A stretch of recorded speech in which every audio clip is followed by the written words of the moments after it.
Oi oi, it's your boy, the Edmund Shahbazyan of bedding Blasians. Jack Slack.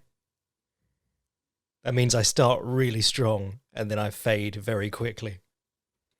And it's the Jack Slack podcast coming at you on Monday the 22nd of May.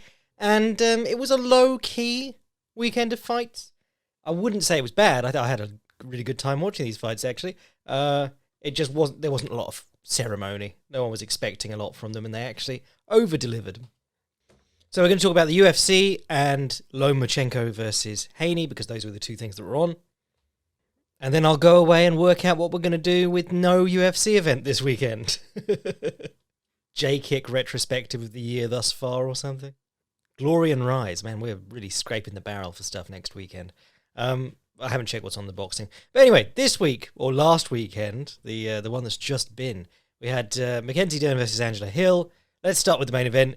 Mackenzie Dern, she's been working with Jason Parillo for a long time. And what he tends to get into his fighters is a really nice jab. His fighters have some of the best jabs in MMA, in my humble opinion. But she just couldn't do anything after it. Like, anytime she tried to throw the right hand, she looked ridiculous. And it really set her back somewhat. But this one, she came out and she just started throwing both hands right off the bat. Wasn't doing anything clever. Wasn't setting anything up. She just went at it hard. And she's managed to get the mechanics down to the point where she can actually throw with some heat. Now, obviously, chin was way up in the air. Between this one and the one between Natalia Silva and Victoria Leonardo, I was like, can we get their chins even higher, ladies? The higher the chins, the better the fights, it seems. But Mackenzie Dern was trying as hard as she could with her chin up in the air, but she was overwhelming Angela Hill. Angela Hill wasn't really able to do anything about it. I think if you had to come up with a better game plan for Hill, not even game plan, but a better reaction for Hill, it would have been to try and circle off and limit some exchanges for a while, because she never really got a break in this fight. You know, every time Mackenzie Dern came in, Angela Hill was trying to look for a counter or something like that, and maybe she'd land a nice counter. I think she went like 32 for 40 to the body, which is what I'd want to see against someone who's trying to overwhelm you just with headshots. Try and dig to the body and slow them down, and then they'll get carried away with their own headshots and their elbows are going to be away from their body quite a lot. So you've got a good chance of hurting them or slowing them down. And if you don't, or if they start to realise that their defence to that is to keep their elbows close to their body, you know, meaning that they're throwing less punches. Unfortunately, Hill was just getting overwhelmed. So she'd throw like a nice right straight to the body, something like that, and get dinged upside the head. She was level changing for some kind of body shot or a fake when she got hit with that knee straight to the eye socket, which was very slick. But yeah, Big Mac just proving once again that if you can swing and bang in the ladies' divisions, that's game breaking. If you can throw with a bit of pop and do that with confidence, you can just rampage over other women. There was an awful lot of weird grappling from Mackenzie Dern. She kept getting Angela Hill to the fence and then grabbing the headlock and throwing herself into bottom position. And you're going, Mackenzie, I appreciate you're a world-class jiu-jitsu player, but even then, you're probably better if you land on top. Because there were points in this fight where Angela Hill got a break just being on top of Mackenzie Dern. Mackenzie Dern would threaten the triangle or something like that, or would threaten a Kimura. But, very hard to make stuff happen from the bottom of closed guard. Very easy to keep your elbows in and just sort of survive from top closed guard. But man, those head and arm throws. Just, even in a pretty good women's fight, just can't between a very, very elite grappler and a good wrestler / striker in Angela Hill, it's still fucking head and arm throws and throwing yourself into bottom position. If you run a gym with women's fighters in, just ban the throw. No one should be allowed to do it. Because there were periods of this fight where Angela Hill just got on Mackenzie Dern's back with the body lock. And that's in a fight where Mackenzie Dern was dominating for the most part. That was like a nice break for Angela Hill. So extrapolating to what this fight means, I don't know. I'm going to check the rankings right now. Big Mac was number 8. Angela Hill was number 14, so I suppose they'll probably move Big Mac above Marina Rodriguez or something like that. Does it mean anything in the long term? Who knows?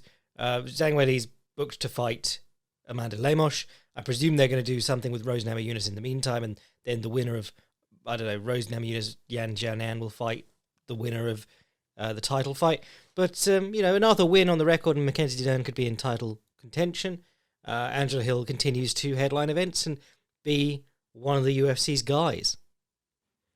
She's like the Lady Sam Alvey, but likeable. And also, she's not just getting knocked out over and over again like Sam Alvey was at the end. So that one fight of the night, which was a shame because I thought Anthony Hernandez versus Edmund Shahbazyan probably deserved that, or at least Anthony Hernandez deserved a big payday, and he didn't get a bonus, which is a real shame.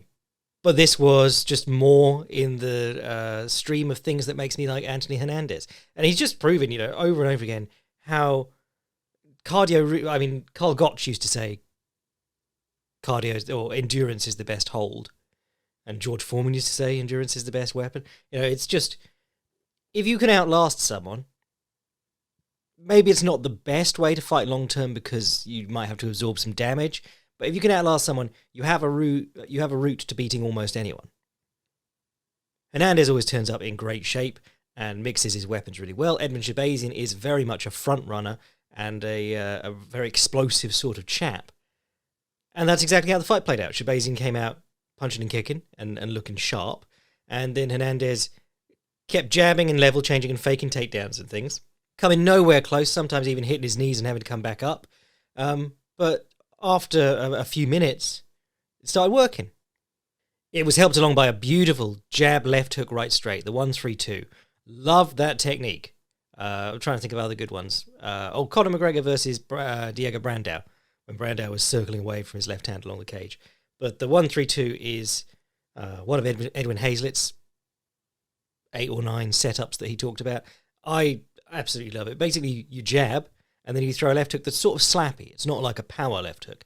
You go, so your left hand goes straight and then around, and that gets the opponent playing two different things defensively with their right hand or the head movement, and then you throw the right hand down the center afterwards. And the slappy left hook into the right hand is a great combination anyway, because the slappy left hook holds them in place, and then you just fire to exactly where, or just inside of where your left hand was. It turns a shooting exercise into a proprioception thing. You don't have to worry about accuracy because you're just throwing to where your hand was. Another great example. Ingemar Johansson knocked down Floyd Patterson in the one that he won against Patterson by throwing the 1-3-2. It works really well if guys are trying to circle past your lead leg. You throw the jab, they parry it or they step outside it or they slip it or whatever. Then you throw a slappy hook or slap around the side, and you can make them blink or cover up as they're walking into it, and then the right hand comes down afterwards. But yeah, he dinged Shahbazyan with that, hurt him, put him to the fence, started working up and down. The verticality of this performance was Tears of the Kingdom-esque. But he was going up and down. He'd drop on the hips, he'd come up on a single. Edmund Shahbazyan hopped off the fence. So he ran with the single 90 degrees to another panel of fencing on the other side of the cage and started wrestling again.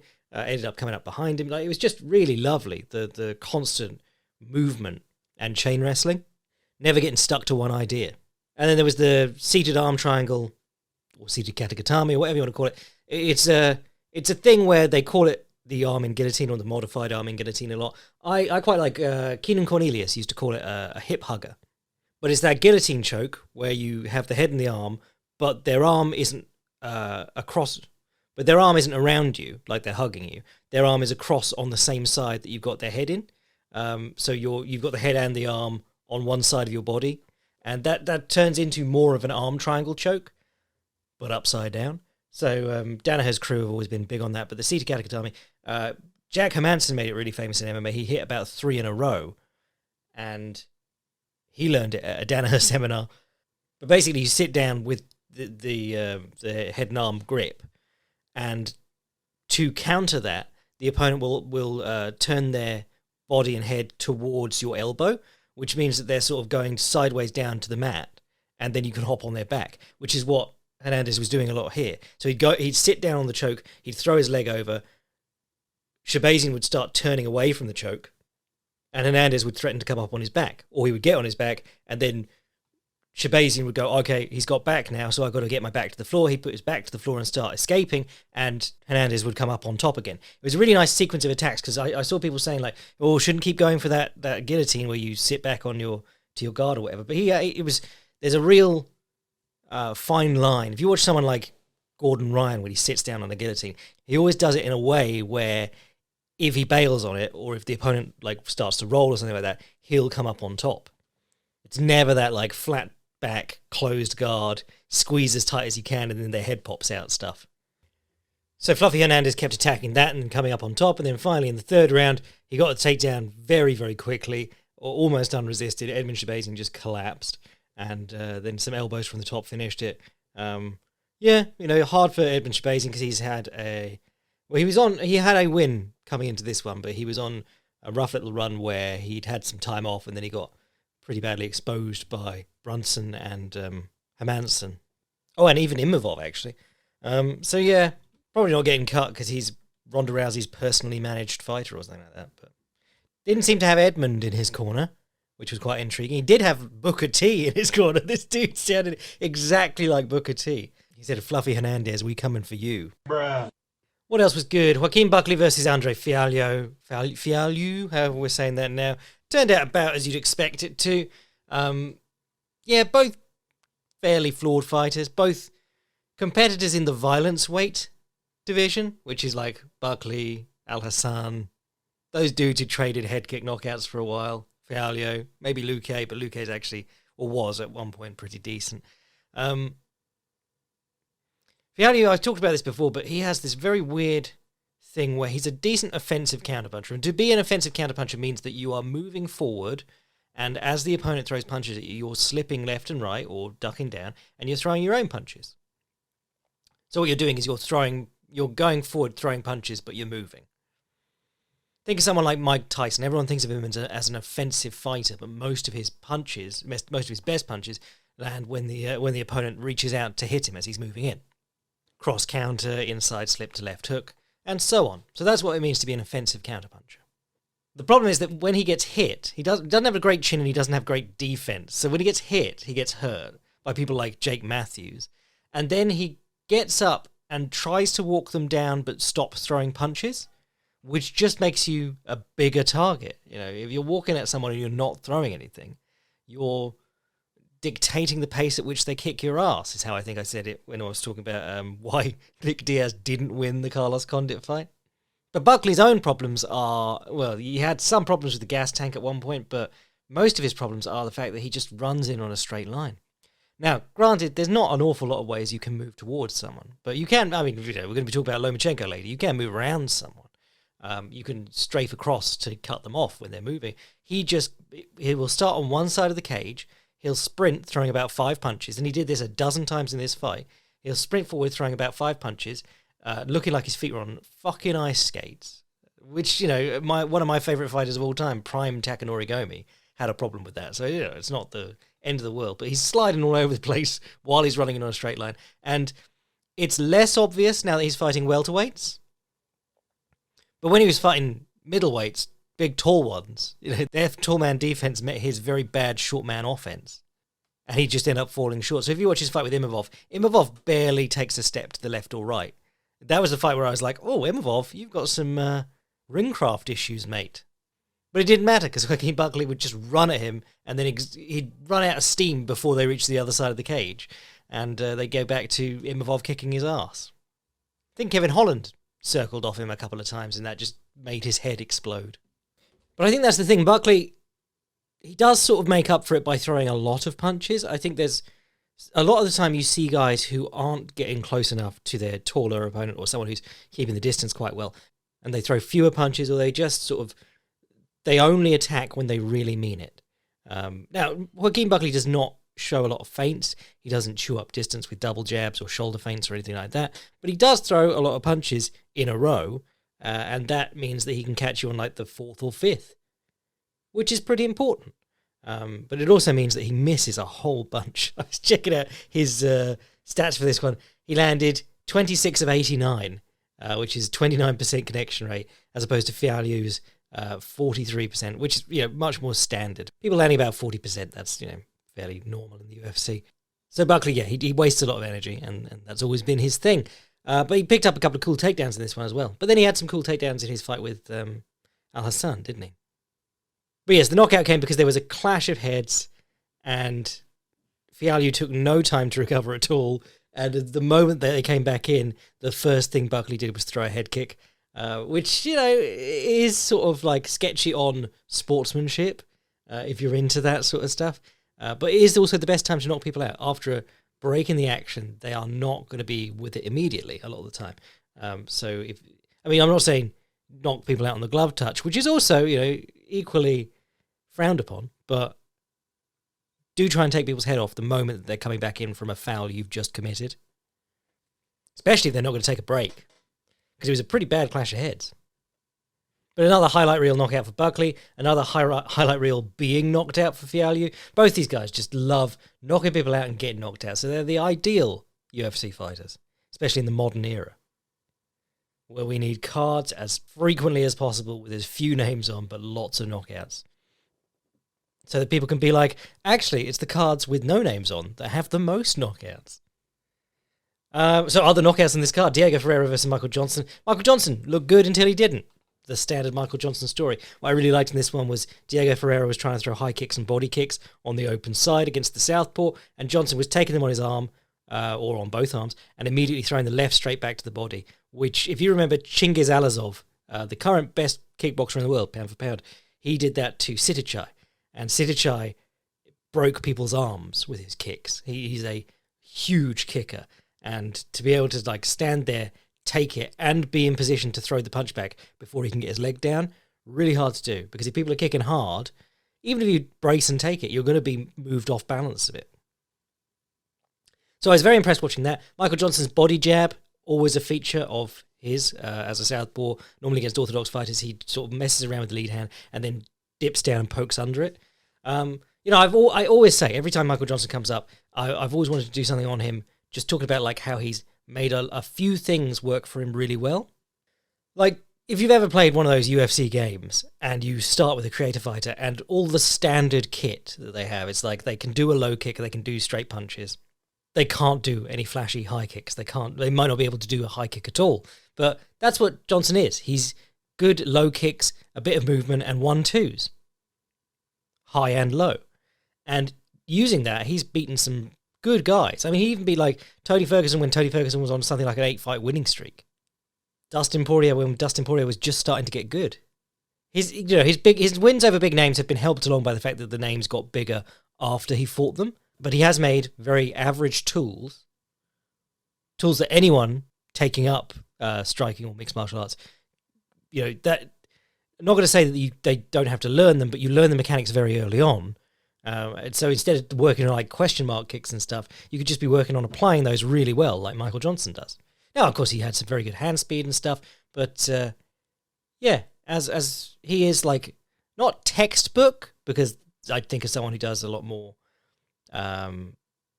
clever stuff as textbook, but bog standard is what I'd say. Doing the most possible with the starter skill set.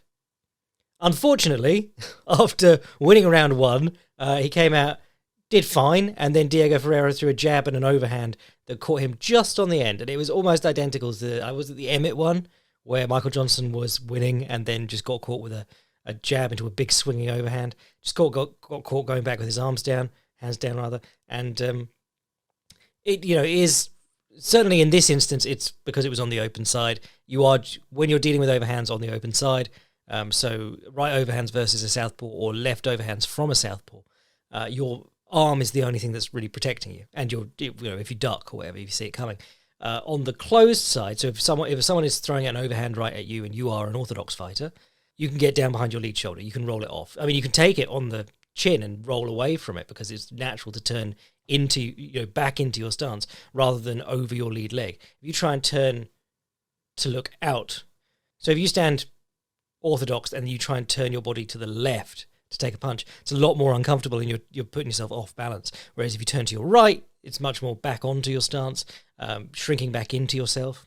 But yeah, just had a bad break. I was pleased as a Diego Ferreira fan because he's on a 3-fight losing streak where he was good in all those fights.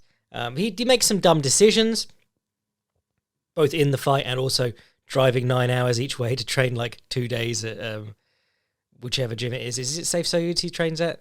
Fortis MMA? Wherever. He drives 9 hours to do that and you're like, why don't you just set up a proper camp where you are? You have a gym, hire in some coaches that you're happy with, But also, like, he has this really interesting style of jiu-jitsu on the way down, and then he chills too long there, having been taken down. And also, like, his takedowns let him down against Beneil Dariush. He can't really force takedowns on other people. But he had a couple of really good ones a while back against Mehmet Tysonov, Rustam Habilov, some really tricky customers, and he beat them up. So, yeah, it was sad to see him have a slump against some really good competition, but he's, back in the win column. I don't think he's a guy that the UFC will cut too soon, because he'd be such a good name for Bellator or One or wherever. Because he has exciting fights and he's world class. If you're both, it's hard to let you go. Vyacheslav Borshev versus Mahashate. This was crazy because I've watched Borshev just get dominated by people who aren't even that good on the ground. But Mahashate was not changing his game plan for anyone. He was like, I am throwing the right hand.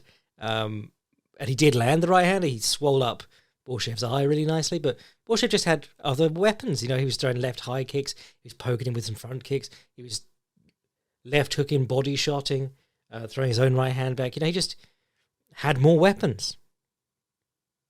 And every time that Mahashate hit him or threw at him, he threw back in combination. Very simple, but, hard to do when you're standing in front of someone scary.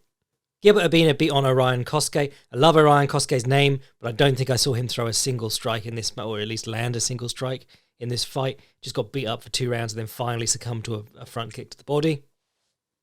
Anything else good? Oh, Chase Hooper I thought was fun versus Nick Fiore. The grappling was fun as always. He's looking for like the standing calf slicer like AJ Styles in the WWE or in his New Japan career. But his striking really impressed me here. Not necessarily because it was sharp, but because he went to it confidently and overwhelmed Nick Fury, very much like Big Mac in the main event. He came out and he threw a jab and a right hand, but it was like a right straight, but his elbow came up over his head. And I went, oh, that's not great. Mind you, Chris Areola, the nipple man, not his nickname, but he was a heavyweight boxer for a long time, only retired a couple of years ago. And his last fight was against Andy Ruiz, and he gave him a hard time. But he had a fucked up shoulder. So when he threw his right straight, his elbow came up like overhead, 12 o'clock. And it was really made for a hard punch to deal with. You can watch him hurt Andy Ruiz with it. But that's how Chase Hooper threw his first one. And I went, uh-oh, this is going to be sloppy as hell. And then the next couple that he threw was straight across his chest. And he hammered Fiore with those and entered some clinches off them really nicely. His takedowns still leave a lot to be desired. He got taken down a lot and ended up in side control, but just sort of threw up his legs. And Fiore went, whoa, what about upside down triangles? I'm concerned, and then backed off. There's still stuff missing. But it was, certainly the striking wasn't embarrassing at all. If he could get some wrestling in the mix, he'd be a force, or, start to be a force. And then the actual big ticket fight of the weekend was in boxing. It was Vasily Lomachenko versus Devin Haney. Haney, the unified champion, so he owns all the belts.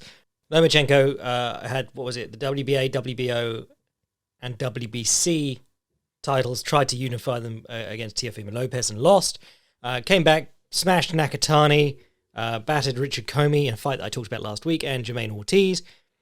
Meanwhile, George Kambosos beat Teofimo Lopez, and then Devin Haney beat George Kambosos twice. Haney's Mr. Jab and Grab is what they call him.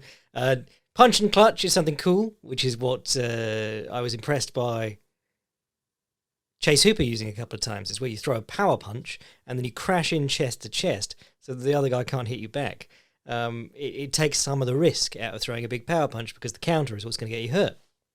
Jab and grab is where you throw the safest punch in boxing, and then you hold as soon as they get close. Vladdy Klitschko used to do it a fair bit, but Devin Haney has been pretty bad at it, especially those Kambosos fights. However, he wasn't too bad at it in this fight, and the clinch was really sort of limited, and a lot of the time it was Lomachenko pulling his head down, presumably to stop the clinch. Or deter a clinch. Anytime that Haney ducked him with his head low. Because that's the sort of thing. This is something that Floyd Mayweather worked out. If you duck your head in really low and basically enter on a standing double leg, it's really hard for the opponent to hit you, and you just come up onto their body. You're not grabbing their legs and taking them down. You're just coming up to their body. And you're in your clinch. Watch his fight with Manny Pacquiao. It's extremely frustrating for that reason.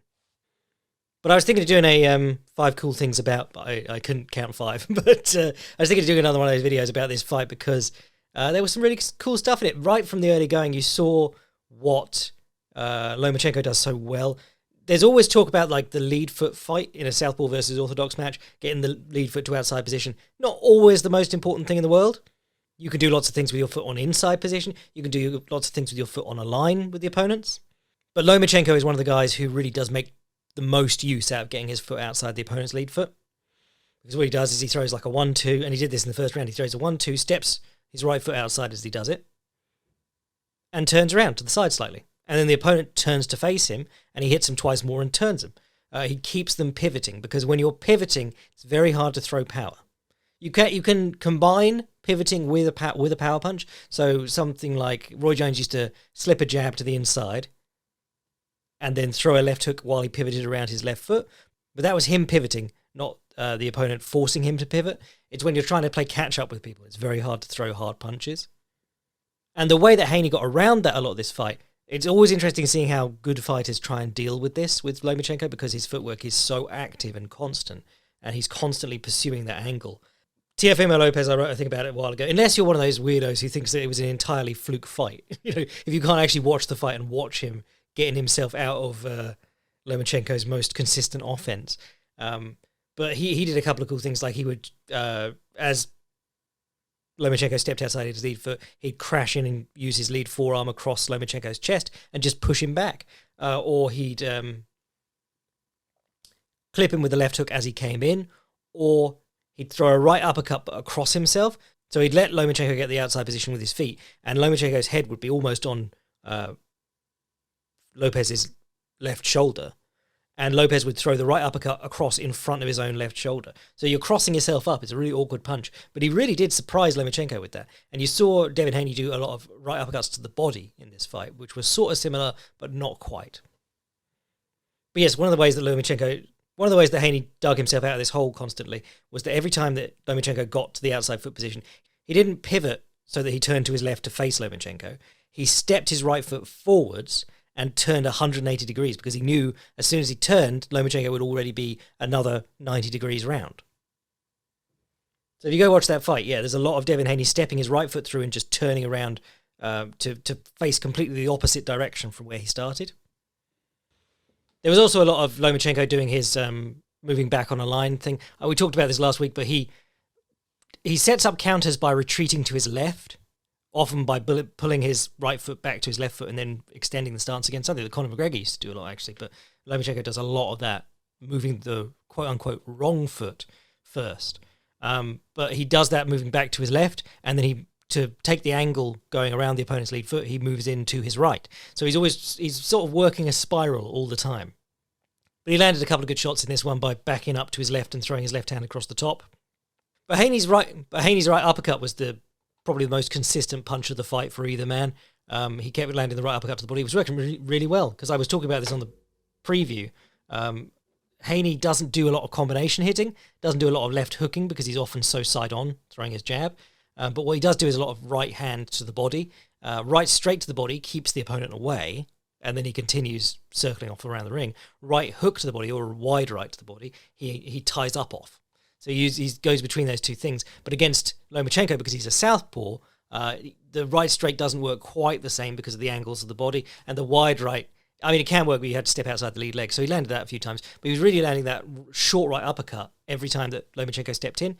And this fight's sort of got people delirious, because I felt that Lomachenko probably won. I wasn't actually counting the rounds, but my overall feeling was that he won more rounds. And certainly round 11 was the most convincing of the fight, and he won that. But because people are so upset about the decision, they're pretending that like the right uppercuts to the body were a nothing punch. And Lomachenko, he still was able in the 11th round to do stuff, but then he claimed he took the 12th round off, which is something that he doesn't typically do, but he claimed he did. But I feel like I saw him slowing down because of the uppercuts to the body. I felt like they were working quite well. There was a couple of instances where he got caught with really good ones, and for the next minute, he wasn't really doing his usual stuff. Against a footwork-based fighter, bodywork will always be a great idea. But his conditioning is absolutely marvellous, because in the 11th round, he came on harder than at any point up to that. It's a long time to be bouncing around like that. But there were lots of really cool little things about this fight. Like Lomachenko, he will bounce in and bounce out with his feet coming together each time, getting close enough to threaten to step outside your lead foot. And sometimes he'll step outside your lead foot and start turning around you. And other times he'll just step up to your lead foot. So his lead foot's in front of yours, directly in front, or sometimes even on top of, if he's cheating. That does happen a fair amount, to be honest.